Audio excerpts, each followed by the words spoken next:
If you're looking to get into Hoyas and you need someone to convince you, let me be that.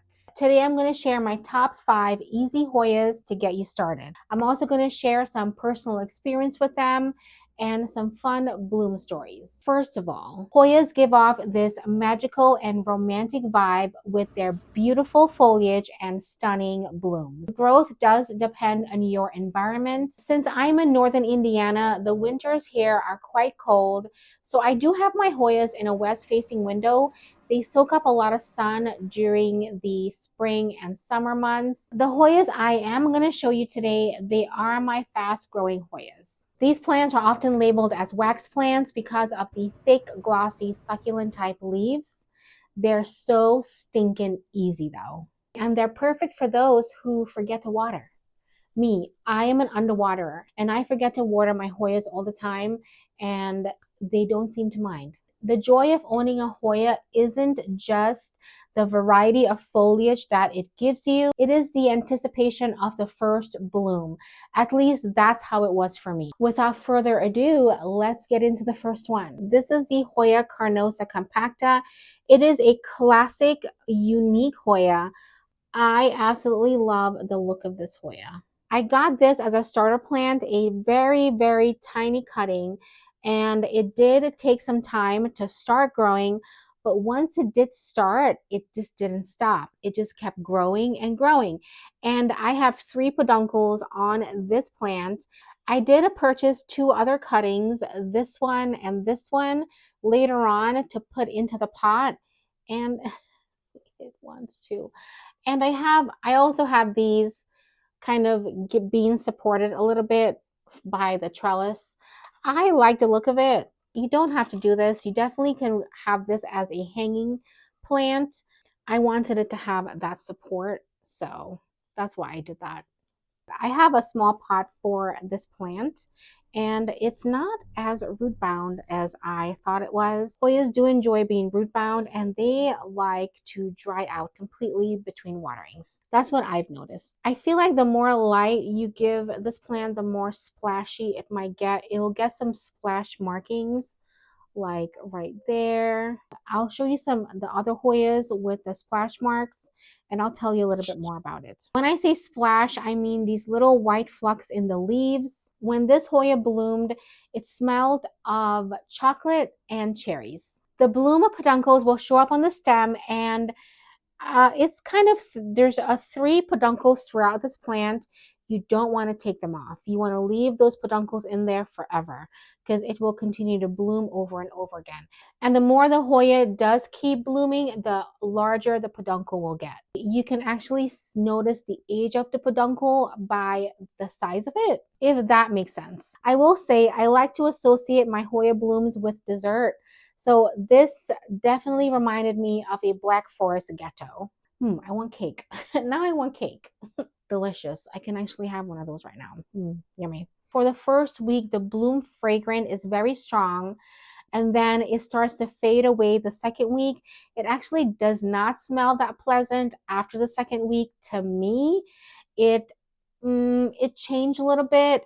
It smells of like smelly socks, but with a hint of chocolate, which is not really pleasant. For the first week, this one smelled amazing. Now, each Hoya bloom might have a different scent, and not all Hoya blooms are pleasant either. There are some Hoyas that I've read about that have a different smell.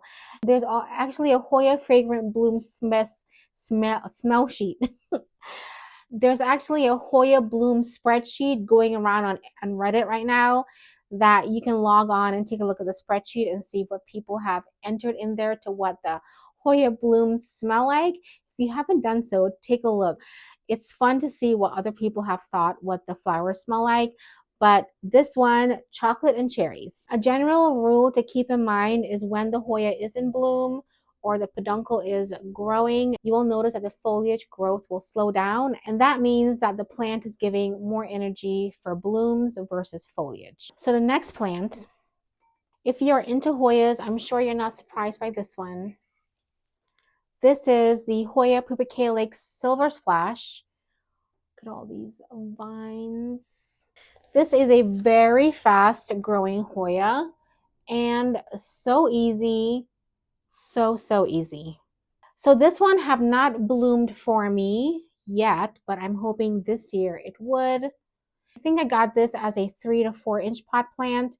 It was very small. It's grown so much for me. You'll see your Hoya will have a long tendril. Later on, you will find peduncles growing on this, and this is how it's vining. It's very cool. And later on, there will be leaf growth on this, so don't cut these off. Although I'm going to be cutting these off soon because I'm going to do an experiment on this. Look out for that on this channel. I like to wrap the tendrils around. It can feel like there's some support. I do have this on a trellis. It's not hanging. Hoyas like to be on a trellis. They want to feel supported. Once a Hoya does feel like it's supported, it actually starts growing leaves. The more sun you give this Hoya, the more splashes it will have. And some of these splashes will have some pink tones to it. You will hear some say that they're sun stressed. Their leaves will turn red. That is not the case for splashes. Splashes is a result of air pockets on the leaves reflecting backlight. This is also a very common Hoya. Now, this leaf shape is different from the last one you saw. It is a little bit longer and shinier and flat. The next Hoya is the Hoya Krohniana Silver. It is beautiful. Again, look how different this foliage is from the last one that you saw. I will never forget the first time this plant bloomed for me. It filled up this room smelling of vanilla and lilac, and I didn't know where it was coming from because I wasn't expecting the smell to be that strong. So, of course, I found the source of the smell. I put my nose right into the bloom, and that was a bad idea because it's so strong. It is so overpowering. Don't recommend doing that. The fragrance is very strong in the morning and the evening. This plant currently has about 9 peduncles right now, and it stopped blooming only to bloom again in a few more weeks. So for dessert, this bloom reminded me of wedding cake. This is very easy to propagate if you want to propagate it and give to a friend. Very fast grower. I got this plant as a tiny starter plant last year, and it's grown so much for me. I have another, like, it branched out, growing different vines. I'm just so happy with this plant. This Hoya is the most rewarding Hoya in my collection. Quick growth and quick blooms. It does sit in my IKEA greenhouse cabinet right now, but once spring comes, I'm going to transition it out of there so it can be in my home environment. I'm not going to do that now because our humidity level is really low because of winter. So I will wait until spring to get this plant acclimated to the home setting. When this plant needs water, it will show a visible sign of wanting water by the leaves wrinkling. You will then give it some water, and within 24 hours, it should hydrate it back. Now, Hoyas, like I said before, like to dry out. This plant is in a very tiny pot. I have that in there for a reason because Hoyas like to be root bound. I'm going to repot this plant in spring. Definitely not now. It's going to stay there. It's going to stay in this tiny pot until spring, and it's going to be fine. But because it's so root bound in here, I do have to water it a little bit more frequent.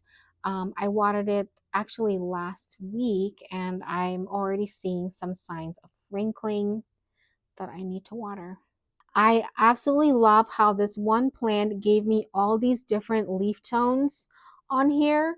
Even if you never get blooms from a Hoya, the foliage alone is so stunning, but part of the romance of plants is the blooms.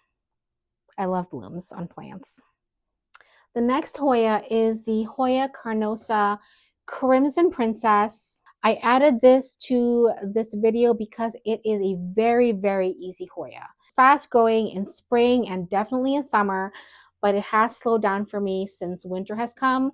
but it's so easy. There's pink and red tones in the stems. This one has not bloomed for me, but it is a definitely fast grower. The leaves come in pink and red tones and some dark tones. I have part of this plant on a trellis and part of it is trailing. I like it this way. Gives me a little bit of options. The next Hoya is the Hoya Crassipetiolata. This Hoya is so beautiful and very fast growing. I got this plant as a rooted starter plant back in October of 2023, and it's grown quite a lot for me. I've had to wrap this vine around this makeshift trellis that I did, and it's already bloomed for me. The leaf texture is not as thick as the last Hoyas that you saw. Flatter, it's a little thinner, but the veining on this plant is what makes it so beautiful. Now, this plant is a low budget veiny Hoya. I feel some of the Hoyas that's out there that's veiny have a little bit higher price tag on them. This one was definitely low budget. So when this Hoya bloomed, it reminded me of porcelain flowers. It smelled of chocolates, just chocolates, not of cherries, just chocolates. So, a chocolate cake. This is the second winter with this plant, and it's slowed down in growth since winter has come. But I imagine it's going to pick back up once spring arrives. And this plant is also in a very tiny pot. I will be repotting this in spring, but look how root bound it is. I definitely like keeping my Hoyas root bound. So now the biggest question I have is, have I convinced you to get a Hoya? Or do you already grow Hoyas? I'd love to know your favorite. If I was the one to convince you to get a Hoya, fair warning. Once you get one, you're gonna want to get more. I am gonna leave you with a glimpse of other Hoyas in my collection, just in case you're still undecided. Enjoy. See you in the next video.